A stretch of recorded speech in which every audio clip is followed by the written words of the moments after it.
Okay, so 7.5, we dealt with tangent and how to apply the tangent ratio. And remember, when we talk about tangent, like a lot of times people get stuck in the like, what is tangent? Like, what is it? Like, what are we figuring out? And remember, it's just a ratio. And really, it means that we're taking two numbers and putting them in a fraction. We're comparing two sides of a triangle.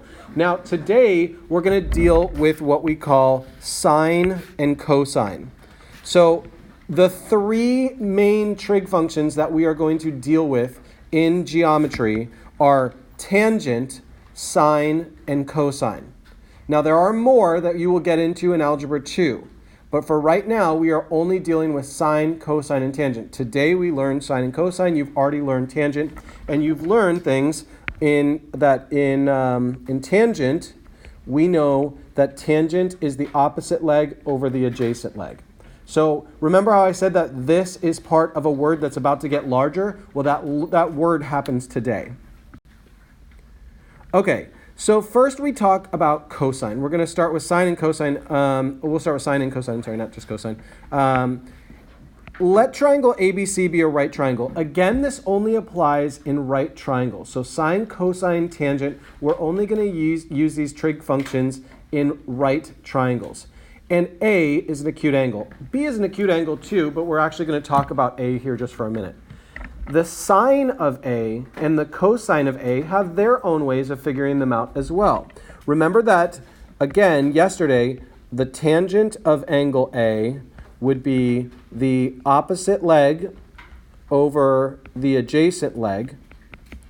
And now we're going on to sine and cosine. Well, sine, if we were to take this sine, now I know it says sin, and it's going to say sin on your calculator, but you pronounce that sine. So you're like the sine of angle A. Just because it's always one of those things, I can tell that sometimes people need a little bit more practice with this when they keep saying sin A to me, and I go, okay, well, let's get that right.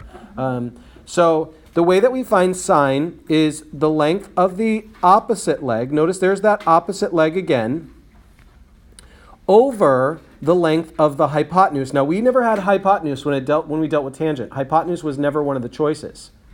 So whether we were doing the sine of one angle, whether we were doing the tangent of angle A or the tangent of angle B, hypotenuse was never involved. So for sine, we've got opposite leg over hypotenuse.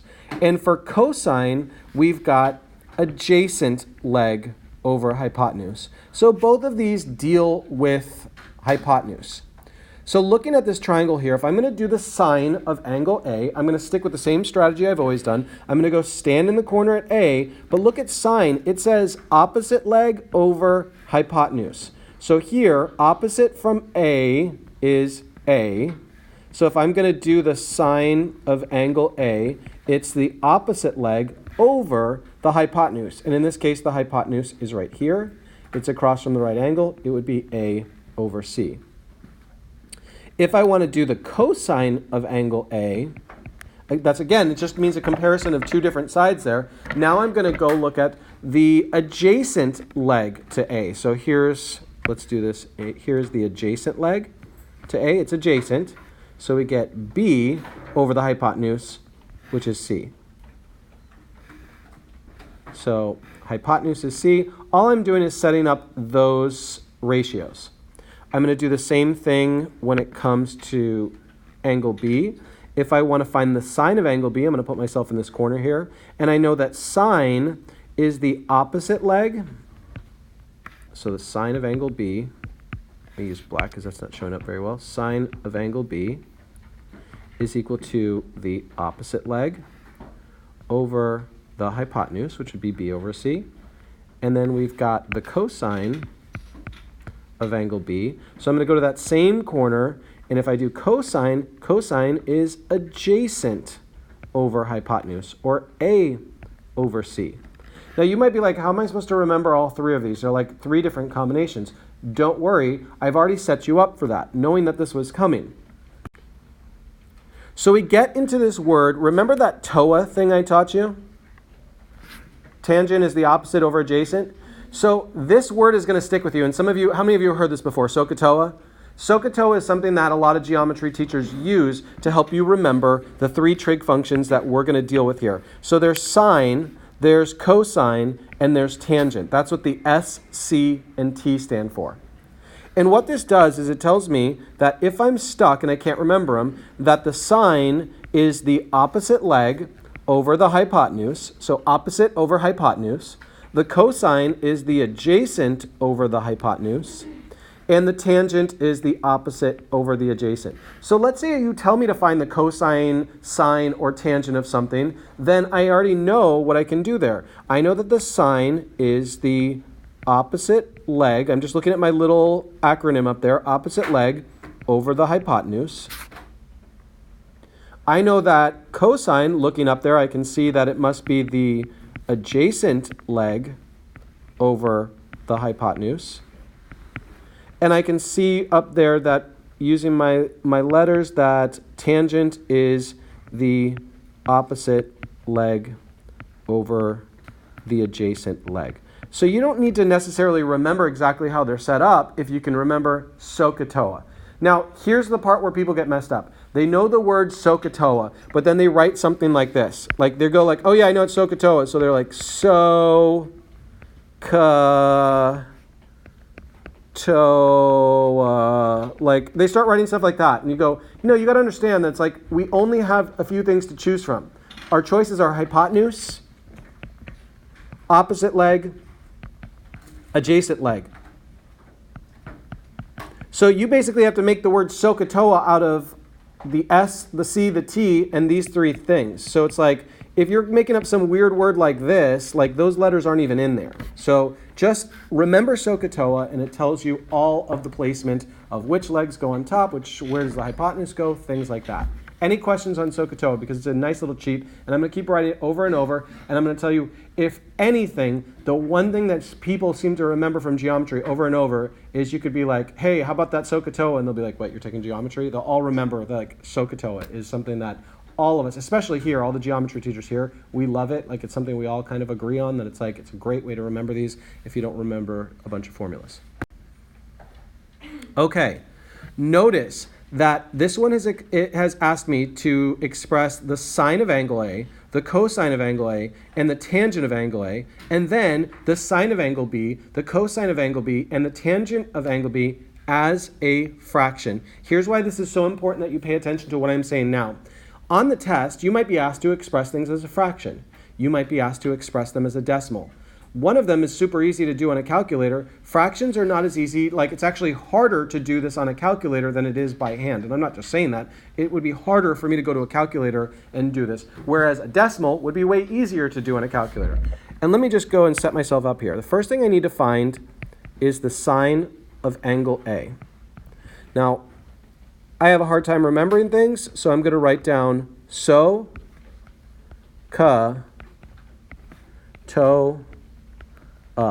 I recommend writing this over and over again because just by writing it, it forces all of this information to pass through your brain. Like you could sit there and be like, yeah, I'll take a picture, I'll just remember it. That does not help you remember as often as just writing things, saying things passes through your brain. So when I'm finding the sine of angle A, I look up here and I go, oh, sine? Well, that's the opposite over the hypotenuse. So I'm going to go standing in the corner at angle A, and I'm going to do the opposite over the hypotenuse. So what is opposite over hypotenuse for sine of angle A? 3/5. The opposite from A, if you look across from it, is that side that is CB that has 3.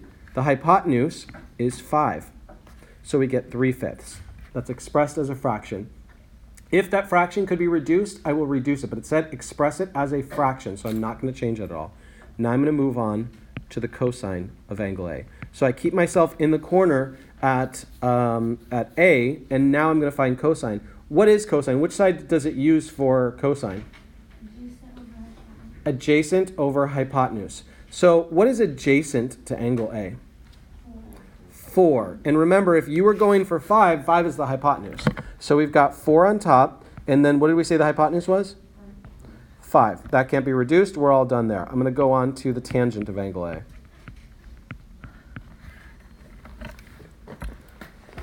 The tangent of angle A, remember, is what we did before. It's the opposite over adjacent. So what would the tangent of angle A be in this case? So opposite over adjacent would be 3/4.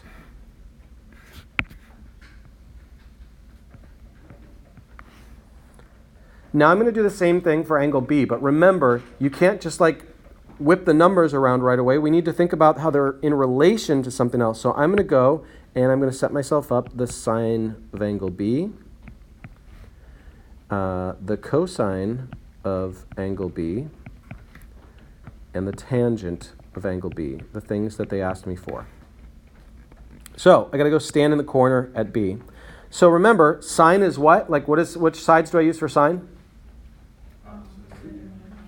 Opposite and hypotenuse. So what is the sine of angle B? 4/5, or 4/5. Notice that this is not a calculator problem. People overthink this, and usually the number one mistake that happens is people they figure out the sine of angle B is 4/5, and they go and put this in a calculator. That's not what it's looking for. Now I'm going to tell you that we could use these numbers in a calculator if we were looking for the angles. That would totally be okay. By the way, what's totally missing in this picture is a right angle, but how do I know for sure that this is a right triangle? It's a 3, 4, 5. If you know your Pythagorean triples, there's no doubt that that's a right triangle. 3, 4, 5. If you weren't sure, you could plug it into the equation a squared plus b squared equals c squared to verify that this is a right triangle. But if you know your Pythagorean triples, you're like, oh yeah, this is definitely a right triangle. Okay, the cosine of angle B is going to be what? What sides do I use? Adjacent and hypotenuse, which is 3/5. And then finally, the tangent of angle B, and tangent is which two sides? Okay, so what is opposite over adjacent? 4/3. Notice I'm not changing these to mixed numbers. I'm not making them decimals. It just asked me them for a fraction. I'm not doing mixed numbers. Like, I get it. 4/3 would be 1 1/3. I'm not changing it to that because they asked me for a fraction. In this case, I would definitely leave it as an improper fraction just so that I can say, you asked for a fraction, here you go. The only reason I might change something is like, let's say that I ended up in a fraction 4/8. Now, this is not a situation. We realize that that fraction can be reduced to 1/2. Whereas 4/3, the only way we're going to change that is maybe to like a mixed number or something like that. All right, now we are going to use our calculator again. Let me just pull in my calculator. By the way, if you don't have one, again, this is the calculator that I ordered on Tuesday. I literally ordered this on Tuesday afternoon. It came yesterday. It was $11 on Amazon. This same calculator, if you don't have one, if you don't have a calculator, you can pick this up at CVS, at Walgreens, at Walmart, at Target, at Staples. Basically anywhere that you know that might sell a calculator will probably have this one. It comes in different colors. It's a great calculator to have. It's probably one of the easiest to use as well. So I'm going to pull in a picture of this one, and then I'll show you exactly what I'm pushing and exactly what we see on our screen. Okay, so here's my calculator pulled in. It's the same one I'm going to use just so you can see what I'm pushing. I'm going to kind of show you. I don't want to have a video running at the same time. The sine of 30 degrees. Now, it's very important, again, what you can't see because my calculator is off here. What you have to be very careful with is you have to make sure that this says down here DEG, meaning it's in degree modes. Here's what will happen if it's not. You will be in something probably called radians, and all your answers will be wrong, and you'll never know it. You'll be like, but my calculator showed me this, and I will be like, were you in degree mode? And you'll be like, I don't know. I'm not going to be able to verify that for you. I need you to go through and just say, if yours doesn't say degrees, or if you're not sure. Now again, with most Texas Instruments, I can help you out. And again, I'm not biased against Casio. I just don't know how to use them. I don't know how to use those. So I go, I don't know how to figure that out. I'm going to send you to Google on those. So they're just as good, I am sure. I just don't know how to use them. So I'm going to turn on my calculator, and again, I'm going to treat it like you've never used it before. We're turning on our calculator.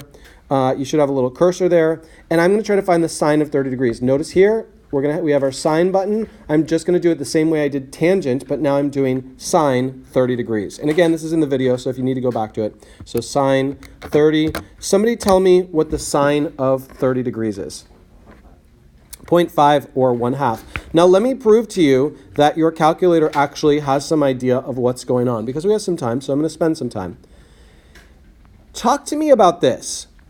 I want you to imagine a right triangle, okay? We're dealing with this in a right triangle, and one of the angles is a 30-degree angle. What's the other one? So do we know this triangle? It's a very special triangle. It's one of our special right triangles, and we are going to talk about them real quick. I'm going to make up some numbers here. I'm going to pick one number and just make it up. So I'm going to say that this is 5. I just picked that number. I could use 1. I'm going to use 5 just because I picked a number that was just some weird number. If that is 5, what is the hypotenuse? Is it like 5 square root of 3? No, not the hypotenuse. That's 10. That would be 10. But now, tell me what you just told me about the long leg. Well, it's 5 square root of 3. 5 square root of 3. Now you might be like, why is he doing all this? What is the purpose of that? Why are we going and showing the special right triangle? Because I want to prove to you that the sine of 30 degrees is 1/2. I'm going to prove it to you right now. This is a triangle I know, so I can prove it. Notice, SOHCAHTOA. When we're talking about sine, I'm going to do the opposite over the hypotenuse. Opposite over hypotenuse. So we get the sine of 30 degrees is equal to the opposite over the hypotenuse. 5/10 is a fraction that reduces to 1/2. Is 1/2 the exact same thing as 0.5? So no matter what number I would have put there, that is what my calculator knows what's going on. It's saying, it doesn't care. It goes, bro, whatever number you put in there, it doesn't matter what numbers you use for the short leg or the long leg. It's forced into this kind of scenario where all the sides will have these same relationships, and I can tell you what sine is. It's 1/2. Now, the cosine of 42 degrees, I cannot tell you that because that's not one of my special right triangles. I don't know that off the top of my head, but your calculator does know this triangle. It knows it very well. So put in the cosine of 42 degrees, and to the nearest tenth, tell me what that would equal. Okay, so just for those of you who don't have a calculator, I'm sorry, I said I would do this. So I typed in cosine, and then I hit 42, and then enter. And what I got on my screen was 0.743144825. And since I said round it to the nearest tenth, we all said that's 0.7 or 7/10. So that's what we're looking at there. Now, if you were not in degree mode, you would not get these numbers. You would get something different. And that's where we need to look at that because your test is going to be real scary because you won't even know that it's doing the wrong thing. Yes, ma'am? I did not get that. Okay, so yours is probably in the wrong mode. What kind of calculator do you have? It's T1 degree and I just checked it's in the right. You pushed mode and it's in degrees? Yeah. So try it again. Type cosine 42, close the parenthesis. Oh, that's why. Did you use sine? Yeah. Okay. Okay, now notice these. These are the ones that people seem to struggle with because they're not sure what to do with them. What they're asking for is what is the angle? What is the angle? When we had tangent, what did we do when we wanted to find an angle? We used what? We use the inverse tangent. The same rule applies for sine and cosine. Sine will not find an angle. Cosine will not find an angle, but inverse sine and inverse cosine will. And just like we did before, we're going to get to those keys that same way. But first, I need to do a little working this out. So basically what this says is that the sine of some angle, I just like to write it like this when we start, is 0.1045. That's what C says right there. But I'm not interested in that. I want to know is what is the angle. So what I'm going to do is this. I'm going to go the inverse sine because I'm interested in the angle of, now when I hit inverse sine on my calculator, it's going to do that. It's going to have that to the negative first power. And in there, I'm going to type 0.1045. I am not going to round that number. I'm just going to leave it like that. Now let me show you how I actually do that in my calculator. If you don't have a calculator, let me erase some of this that's already on there. Okay, now before when I showed you this, I showed you the exact same calculator in purple, and I was like, okay, so I have it in yellow, so I'm going to push the yellow button. Notice above the sine button, it says sine to the negative first power. It's in kind of that bluish purple color, so I need to push my bluish purple button, which is in the upper left. So what I'm going to do here is because I want inverse sine, I'm going to push this button. And then I'm going to push the sine button. And basically what it's doing is giving me that button, that second feature of this button there. And when I do that, my calculator looks like this. Again, I know some people don't have their calculators. I'm trying to make this easy on you. It looks like that. And it's waiting for the number that goes in there. Now we know that number. We wrote it down over here. It is 0.1045. And I'm going to close those parentheses and hit enter. Now, for those of you who are doing that, to the nearest degree, how many degrees is that? 6. I don't know what everyone else got, but I got 5.998360194, which is very super close to 6 degrees. And if I want to check this to verify that I'm right, I'm going to go backwards now. I'm going to tell my calculator to calculate the sine of 6 degrees. So I'm going to hit sine 6 degrees. And it turns out that, in fact, it is 0.1045, just like it said. It has a whole bunch of other numbers, but, of course, this is not the exact number. It was 5.999, whatever. How did I check it? Well, I knew that, like, to get it, I went like this, right? I did inverse sine. And when I did that, it told me that the answer was approximately 6 degrees. So just to verify, I went to my calculator and I said, okay, well then what is the sine of 6 degrees?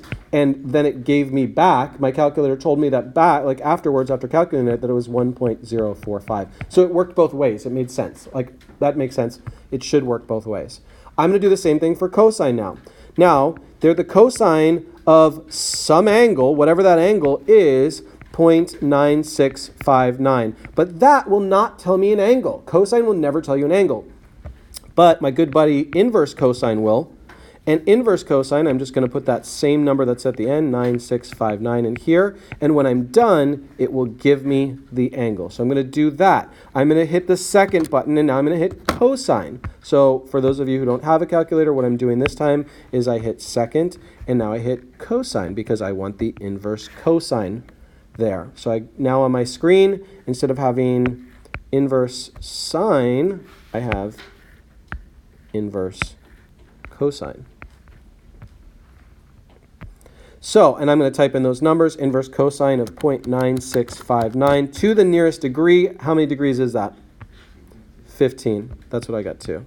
It's actually 15.0057162, but you can see that rounds to the nearest degree to 15 degrees. When it comes test time, I'll tell you exactly what I want you to round to.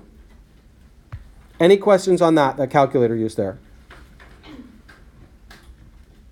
Those are usually the easy ones. What's tough about this is just like, how do I do that? Now, I'm going to tell you right now, I'm going to be very straightforward. I am super cold about how to use your calculator. And I'll tell you who the people I'm coldest to is, like, on test day, is that if you went and got your calculator the night before and you're expecting me to sit with you during the test and show you how to, like, enter everything in your calculator, that's not me.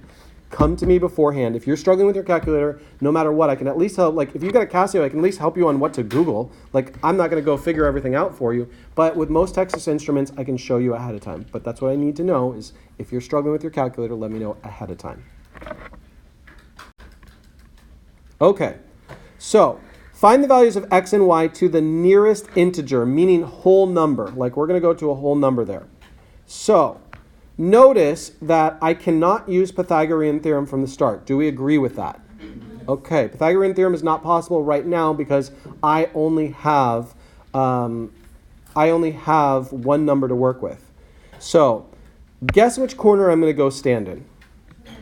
The 28. Now, why wouldn't I stand in the 90-degree corner?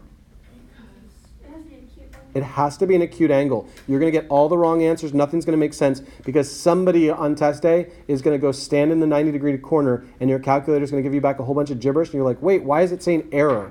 Like, well, because you're not even doing it correctly. Like, not trying to be cold, just trying to avoid that mistake. Now, I can choose to find x or y first. But here's my recommendation to you. Don't ever, never try to figure out both variables at the same time. Pick a variable and work on that one. So let's work on x, just because we want to. X comes first. So in relation to the 28 degrees, x is what side? Is that the opposite? Is it the adjacent? Is it the hypotenuse? Okay, so it's opposite. I have an opposite. Now, I should avoid using y, because now I'm using two variables. So instead, I should use what? 1,000. And 1,000 is which piece of that triangle? So here's my thing. I know the opposite. I know the hypotenuse. I'm going to go to SOHCAHTOA, and SOHCAHTOA is going to direct me as to which trig function I should use. One of these trig functions, either sine, cosine, or tangent, uses the opposite in the hypotenuse. Which one is it? Sine uses the opposite in the hypotenuse. So I know that basically what I'm doing is finding the sine of 28 degrees is equal to the opposite over the hypotenuse. Is everybody with me so far? Because I don't want to go all the way back to the beginning if you're stuck on something here. Okay, we are not done. What is my goal here? What am I trying to do? And this is what we did yesterday. Try to get the x by itself. And remember what I said yesterday? If you've got a fraction there with your x, what are we multiplying by? Whatever's in the denominator. Let's get it out of there. We can't just leave it there. So 1,000 cancels with 1,000. And we get 1,000 sine of 28 degrees is equal to x. Now, understand this advice here. You should never be putting anything in your calculator until x is by itself. It becomes so complicated that if you just get x by itself, now's a great time to put things in your calculator. 1,000 times the sine of 28 degrees. Let's all do that. 1,000. I'm actually typing 1,000 on my calculator times, and now I'm hitting sine 28.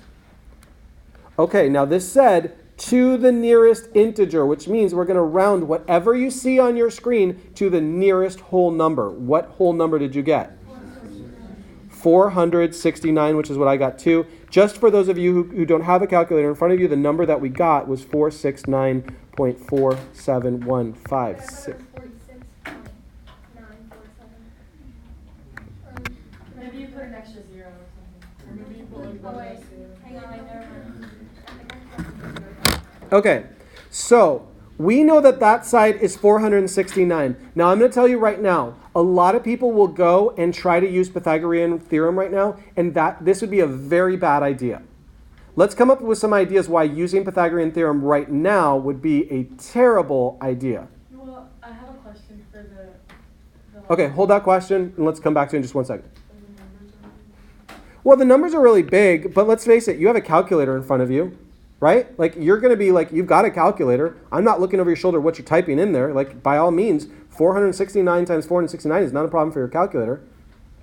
Like, really, like, in theory, but there's something different. Like, if I square this, there's something different about that number as opposed to how long that side really is. Well, you'd be squaring the sine of that and not, I don't know if you'd be doing that for y also, if you don't know. You get what I'm saying? Well, the sine is just a comparison of both sides. So when we found that, like, we used the sine to find x. So we knew that the sine was a comparison of the two, and we used that to find x. So this isn't the sine right there. This is the actual length of x right there. We wrote down 469. But 469 is not a very accurate number. Why? It's an estimation. We rounded this number. Now, I'm going to tell you a rule you should use for every math class going forward. You should not use rounded numbers and stick them back into the calculator. That's a terrible idea. Terrible, because you're getting further and further away from the actual answer. So understand, I would never do y squared plus 469 squared is equal to 1,000 squared. When somebody in this room does it on the test, I'm going to send you back to this moment in the video, and you're going to watch it and be like, oh, you said that? And I'll be like, I sure did. Okay, so just remember that's okay for this, but it's not the actual length of that. I mean, look, this was almost 469 and a half, right? There's like a half that we're throwing away basically there. But what I am going to do is now I need to find y.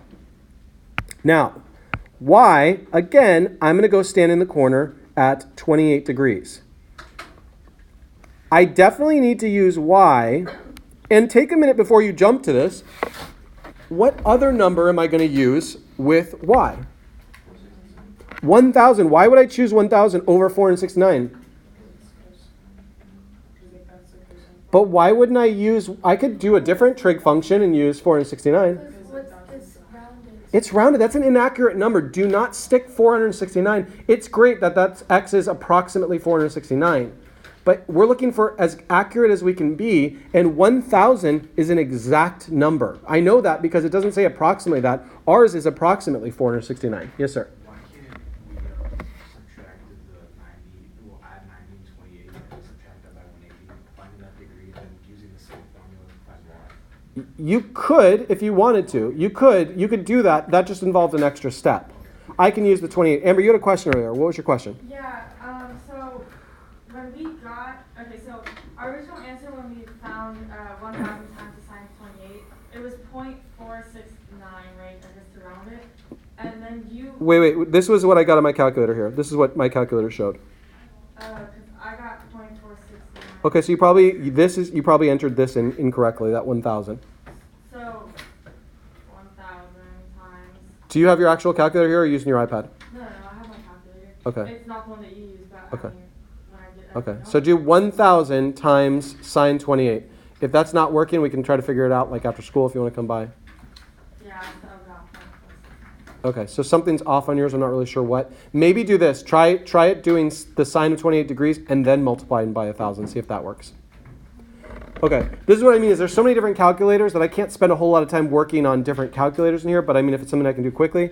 So here's what we're going to do. The reason I'm using y is because I need to find y. And the reason we chose 1,000 over 469 is because 469 is an estimate of what that number is. It's an approximation. We rounded that number. So, looking at 28 degrees, this piece y has a name. What is it? It's the adjacent piece.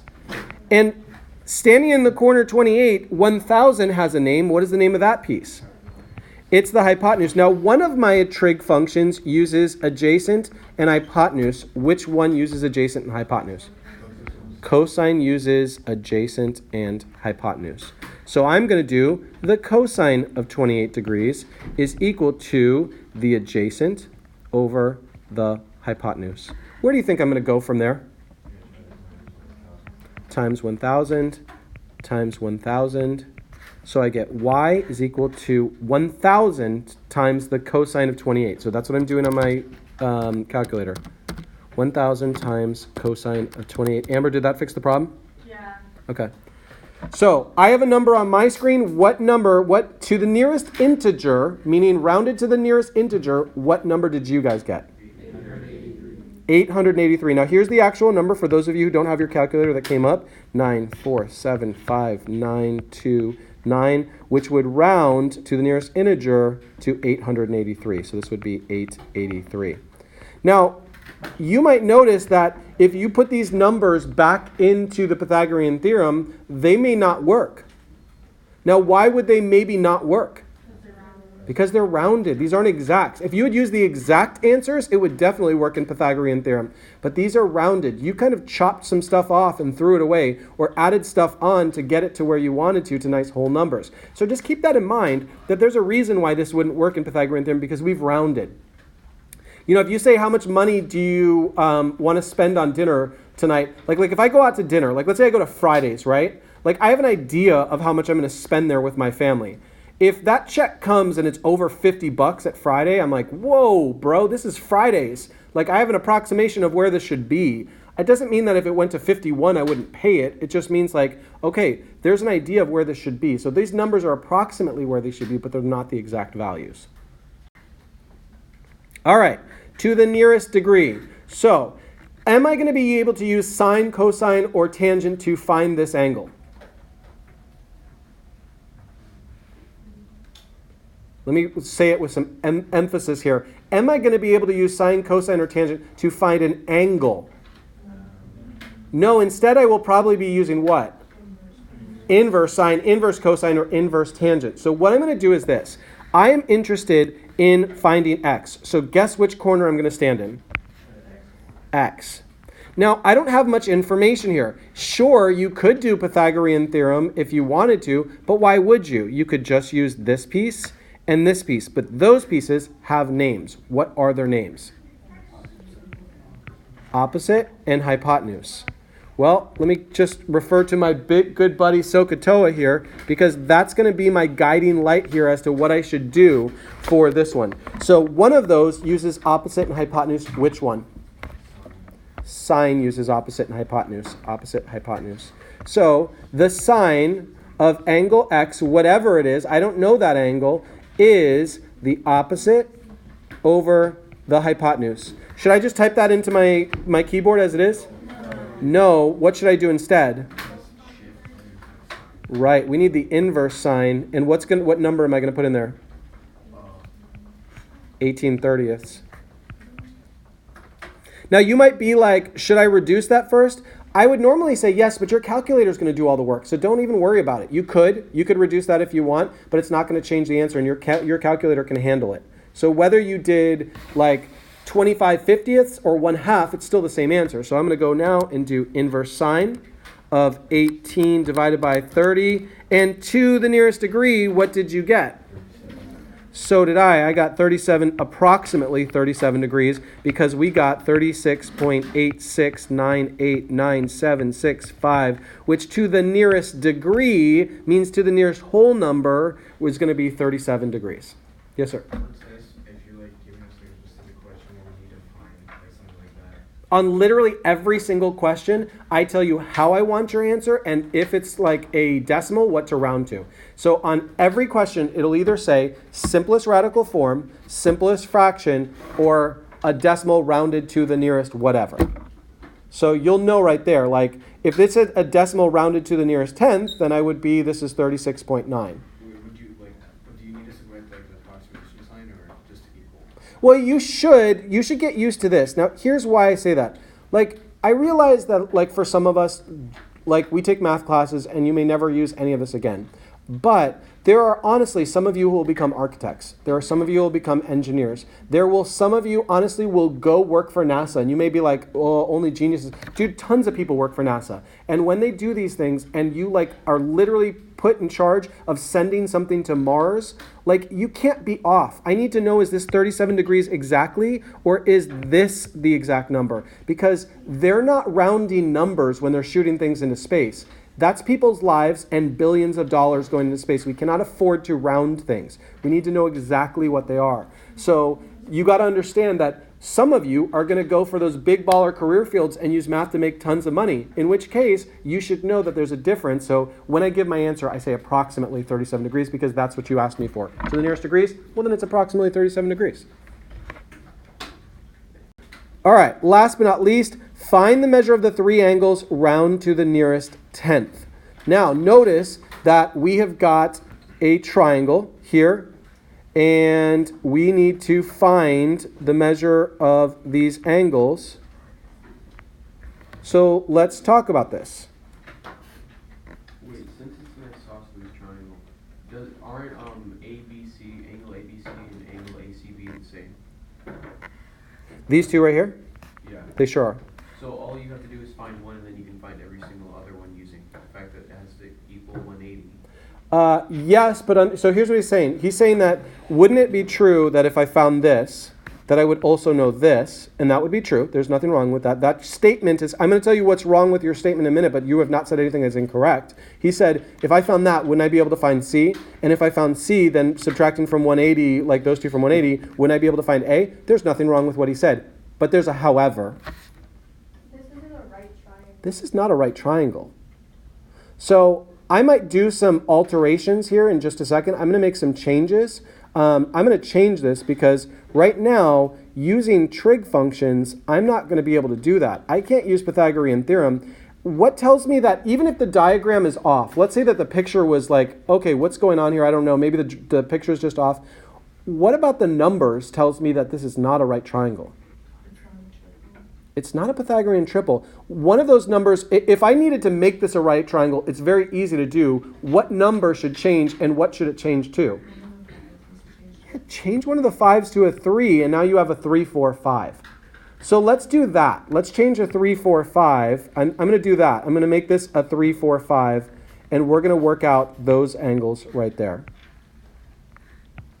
Because I like that it's good to recognize that we couldn't use this here, that's not a possibility there. But we certainly could go, because remember, we can only do these on right triangles. So a 3, 4, 5 is definitely a right triangle. Now, we want to find all the angles, which really means that we're going to need to go and start doing some calculations. Dylan, you got something? I was going to ask, would that appear on the test? Like some I would have no problem putting that on the test. Just like remember that there's sometimes things are not a triangle. Like I feel like it's important to know this setup is, here's what it separates.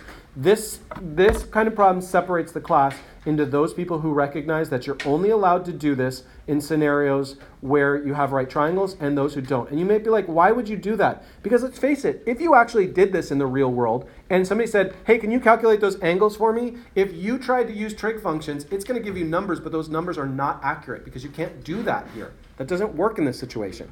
So we can just answer, it's not a right triangle. You cannot, at this point, what we know now, we cannot use, I would answer this by saying, I cannot use trig functions to answer this. Like, you know what I mean? Like, it wouldn't be possible. That whole thing, that's irrelevant now. On the left. we needed to recognize that we can't do that. That's not a scenario. But you see how we all wanted to jump on it right away. We were ready to jump in a corner and start talking about opposite and hypotenuse. But if we do this, well, then we open up the playing field and go, okay, in this scenario, could. So let's talk about that. Yes, ma'am. Somebody want to do this? So just give me an angle. Let's figure out the angles. We already know one. Alright, so B. yeah, so we have like all the numbers, so we just do 3 and 5, so that's gonna be the 3 and which one? I'm sorry? 3 and 5.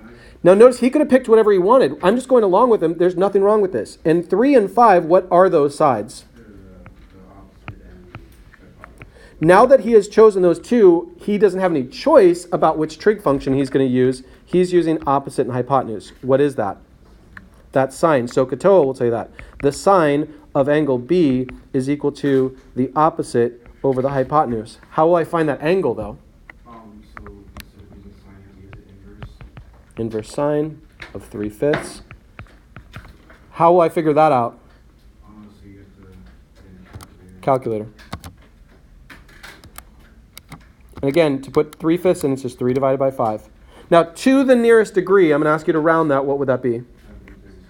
37 degrees. Now, since we are rounding everything to the nearest degree, we can already kind of figure out what the other angle is going to be as well. Yes, ma'am? It says to the nearest 10. Oh, to the nearest 10th? I'm sorry, it did say? My apologies. I was not reading. So instead of that, it should be 30, what? 36.9. My apologies, and thank you for catching that. And it's still approximately, because we still rounded. We still chopped off some numbers. Yes, ma'am? Because of the 36 you still have to. Yes, you still have to do it. You cannot just do 180 minus 336.9. Because that other one, again, this may not end up equaling 180 degrees in there because we're rounding. And sometimes those roundings don't work out perfectly. So, like, my expectation is if I took 180 and subtracted 36.9, my expectation is that this other angle should be 143.1. I'm just putting it there as a notice. Now let's see what we actually get. Let's find angle C. Talk to me about angle C. How do I do it? And you could have used opposite and adjacent. It's just whatever you choose. So opposite and hypotenuse was again sine.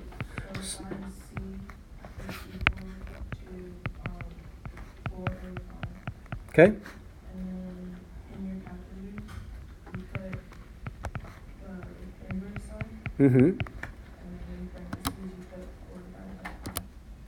And then you're going to get 53.1. Oh, I did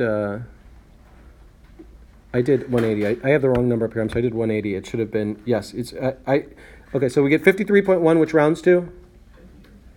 53. Yeah, no, you're right. I'm sorry. My brain's off. I was thinking about something else. Here, what I should have done and what I was doing is there's 180 there. It was 180. I don't know why I wrote 140. It's 180 minus 90, which gives me 90, and then minus 36.9, which means that it approximated that it should be 53.1, which it is. It's at least in the right area, and it is the same thing.